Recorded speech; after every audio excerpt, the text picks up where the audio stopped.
বন্ধুরা এখন সময় হচ্ছে 6:45 এবং মা কাছ থেকে এসে একেবারে মন দিয়ে পুজো করছে। ওকে, তো বাড়ি আজকে বৃহস্পতিবার। অন্যান্য দিন আমি পুজো দিই, নাহলে ভাই পুজো দেয়, বাট বৃহস্পতিবার করে মা পুজো দেয়।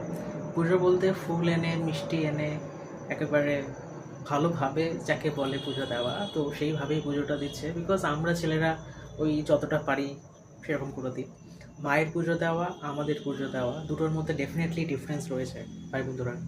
তো চলো মায়ের পুজো দেওয়াটা একটু তোমাদেরকে দেখাই।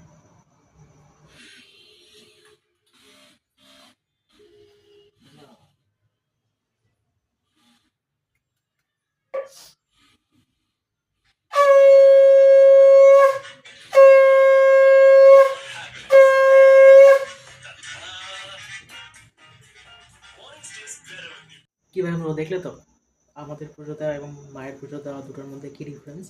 ডিফারেন্স হচ্ছে এটাই যে আমরা শাঁখ বাজাতে পারি না, মা শাঁখ বাজাতে পারে এবং অনেকটা সময় ধরে পুজো দেয়, আমরা অতটা সময় ধরে পুজো দিই না। এই হচ্ছে বেসিক ডিফারেন্স। এগুলো বেসিক্যালি ভাই বন্ধুরা মাই করে। তুলসী তলাতে প্রদীপ দেওয়া, তারপরে ধূপ দেওয়া, শাঁখ বাজানো। তো চলো তোমাদেরকে একটু দেখাই। চলো, বাইরে লাইটটা জ্বলেছে, দেখতে পাচ্ছ? টিমটিমে লাইট। এই টিমটিমে লাইট হচ্ছে ওখানে প্রদীপ জ্বালানো হয়েছে আর ধূপও দেওয়া হয়েছে। ধূপটা দেখা যাচ্ছে না, প্রদীপ আর ধূপ দেওয়া হয়েছে। আর যখন দিয়েছে তখন শাঁখও বাজিয়েছে মা, যেটা আমরা পারি না।